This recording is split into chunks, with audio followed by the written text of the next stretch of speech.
ರಾಗಿ ಬೆಳೆಗಾರರ ಮೇಲೆ ಅಧಿಕಾರಿಗಳಿಂದ ಶೋಷಣೆ. ಅಧಿಕಾರಿಗಳ ಜೇಬು ಸೇರ್ತಾ ಇರೋ ರಾಗಿ ಬೆಂಬಲ ಬೆಲೆ.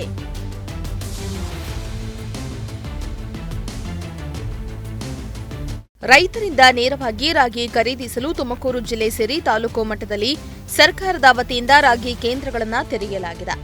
ಸರ್ಕಾರ ನಿಗದಿತ ಬೆಲೆಗೆ ನಿಗದಿ ಮಾಡಿ ರೈತರಿಂದ ನೇರವಾಗಿ ರಾಗಿಯನ್ನ ಕೊಂಡುಕೊಳ್ತಾ ಇದೆ. ಆದರೆ ರಾಗಿ ಕೇಂದ್ರಗಳಲ್ಲಿ ರೈತರಿಗೆ ಅನ್ಯಾಯ ಆಗ್ತಾ ಇದೆ ಅನ್ನೋ ಆರೋಪವನ್ನ ಮಾಡಲಾಗ್ತಾ ಇದೆ.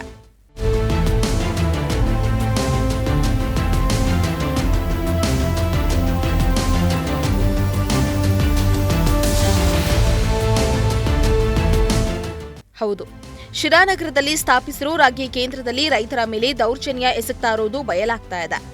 ರೈತರಿಗೆ ನ್ಯಾಯಯುತವಾಗಿ ಬೆಲೆ ಕೊಡದೆ ದಬ್ಬಾಳಿಕೆ ಮಾಡ್ತಾ ಇದ್ದು, ದಬ್ಬಾಳಿಕೆಯ ವಿಡಿಯೋ ಪ್ರಜಾಶಕ್ತಿ ಟಿವಿಗೆ ಸಿಕ್ಕಿದೆ. 50 ಕೆಜಿ ತೂಕದ ರಾಗಿಗೆ 1.5 ಕೆಜಿ ಹೆಚ್ಚುವರಿಯಾಗಿ ತೂಗ್ತಾ ಇದ್ದು, 1 ಕ್ವಿಂಟಲ್ ರಾಗಿಗೆ 3 ಕೆಜಿ ರಾಗಿಯನ್ನ ಹೆಚ್ಚುವರಿಯಾಗಿ ತೂಗ್ತಿದ್ದಾರೆ. ಅಲ್ಲದೆ ಹಮಾಲಿ ಚಾರ್ಜ್ ಎಂದು 50 ಕೆಜಿಯ ರಾಗಿ ಚೀಲಕ್ಕೆ 20 ರೂಪಾಯಿ ವಿಧಿಸುತ್ತಿದ್ದಾರೆ. ಇದರಿಂದ ರೈತರ 1 ಕ್ವಿಂಟಲ್ ರಾಗಿಯಿಂದ ಒಟ್ಟು 150 ರೂಪಾಯಿಯನ್ನ ರಾಗಿ ಕೇಂದ್ರ ಅಧಿಕಾರಿಗಳು ಹೊಡೆದಿದ್ದಾರೆ ಎಂದು ಆರೋಪ ಮಾಡಲಾಗ್ತಾ ಇದೆ.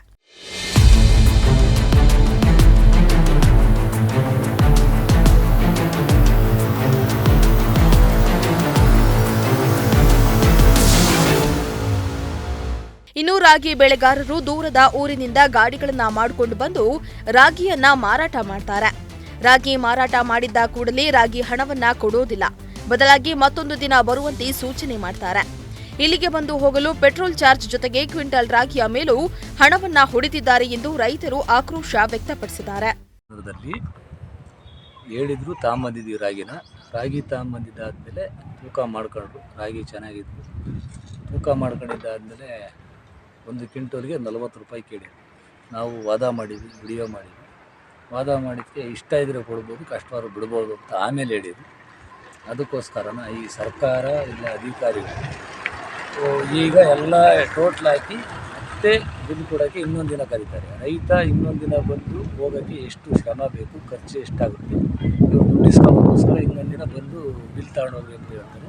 ಇದೆಷ್ಟು ಸರಿ? ತೂಕ ಹೆಂಗಿದೆ? ತೂಕ 1 ಕ್ವಿಂಟಲಿಗೆ 3 ಕೆಜಿ ಎಕ್ಸ್ಟ್ರಾ ಕೊಡ್ತಾ ಇದ್ದೀವಿ. ಅದು ಬಿಟ್ಟು 40 ರೂಪಾಯಿ ಕ್ವಿಂಟಲಿಗೆ ಕೇಳ್ತಾ ಇದ್ದಾರೆ ಹಮಾಲಿಗಳು. ಅದನ್ನೇ ನಾವು ಪ್ರಶ್ನೆ ಮಾಡಿದ್ದಕ್ಕೆ ನಿಮ್ಗೆ ಇಷ್ಟ ಇದ್ರೆ ಕೊಡ್ರಿ, ಇಲ್ಲ ಅಂದ್ರೆ ಬೇಡ, ಖುಷಿ ಇದ್ರೆ ಕೊಡ್ರಿ ಅಂತ ಹೇಳಿದ್ವಿ. ನಾವು ಇಲ್ಲ ನೀನು ಹಮಾಲಿಯಾಗಿ ಕೇಳು, ಅಧಿಕಾರಿಗಳು ನಾನು ಕೇಳ್ತಾ ಇರೋದು ಅಂತ ಹೇಳಿದೆ. ನಾನು ವಿಡಿಯೋ ಮಾಡಬೇಡ ಅಂದರು, ನೀನು ಅದನ್ನು ನನಗೆ ಹೇಳ್ಬೇಡ ಅಂತ ಹೇಳಿ ಗಲಾಟೆ ಮಾಡಿ ನಾನು ಬಂದೆ. 50 ಕೆಜಿಗೆ ಎಷ್ಟು ತೂಗ್ತಾ ಇದ್ದಾರೆ? 50 ಕೆಜಿಗೆ 51.5 ಕೆಜಿ ತೂಗ್ತಾರೆ. 1.5 ಕೆಜಿ 1.5 ಕೆಜಿ 1 ಕ್ವಿಂಟಲಿಗೆ 3 ಕೆಜಿ ವಜಾ ಹೋಗುತ್ತೆ. ಅದ್ರ ಜೊತೆಯಲ್ಲಿ 40 ರೂಪಾಯಿ ಕ್ವಿಂಟಲ್. ನೀವು ಎಷ್ಟು ತಂದಿರಿ? ನಾವು 14 ಕ್ವಿಂಟಲ್. ಒಬ್ಬ ರೈತನಿಗೆ 4 ಚೀಲಕ್ಕೆ 1050 ರೂಪಾಯಿ ಕೊಟ್ಟಿದ್ದೀನಿ. 54 ಪ್ಯಾಕೆಟ್ಗೆ ಅವರು ಉಲ್ಟಿ ಮಾಡಾಕಿ. ಆಮೇಲಿಂದ ಈಗ ಶ್ರೀಕುತಿ ಕೊಡೋಕ್ಕೆ ಅವತ್ತಿಂದ 200-300 ರೂಪಾಯಿ ಕೊಡಲೇಬೇಕು.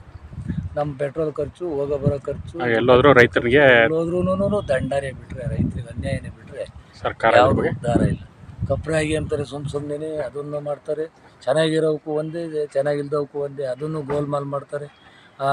ಅವನ್ನ ಇನ್ನೂ ಸಣ ಬಿಟ್ಟಿರು ಅಂತಾರೆ. ಅವ್ರ ತೆಗೆ ದುಡ್ಡು ಇಸ್ಕೊಂಡು ಆಮೇಲೆ ಕಪ್ರಾಗಿನೂ ಹಾಕ್ಯಂತಾರೆ ಯಾರೂ ಇಲ್ದಾಗ. ಇದು ಈ ಕೃಷಿ ಉತ್ಪನ್ನ ಮಾರುಕಟ್ಟೆಯಲ್ಲಿ ನಡೀತಾ ಇರೋ ದಂಧೆ. ಅದೇನೇ ಆಗಲಿ, ರೈತರು ಕಷ್ಟಪಟ್ಟು ಬೆವರು ಸುರಿಸಿ ರಾಗಿ ಬೆಳೆಯನ್ನ ಬೆಳೆದು ಮಾರಾಟ ಮಾಡಲು ಬಂದ್ರೆ ಈ ರೀತಿ ಅನ್ಯಾಯ ಮಾಡಿದ್ರೆ ಆ ರೈತ ಎಲ್ಲಿಗೆ ಹೋಗ್ಬೇಕು? ಬೇಸಾಯವನ್ನೇ ನಂಬಿಕೊಂಡು ಬದುಕ್ತಾ ಇರೋ ರೈತನಿಗೆ ಈ ರೀತಿ ಅನ್ಯಾಯ ಮಾಡಿದ್ರೆ ಆ ರೈತ ಕುಟುಂಬ ಹೇಗೆ ಜೀವನ ಸಾಗಿಸಬೇಕು? ಇನ್ನಾದ್ರೂ ಅಧಿಕಾರಿಗಳು ಎಚ್ಚೆತ್ತು ರಾಗಿ ಬೆಳೆಗಾರರಿಗೆ ಆಗ್ತಾ ಇರೋ ಅನ್ಯಾಯವನ್ನ ಸರಿಪಡಿಸಬೇಕಾಗಿದೆ.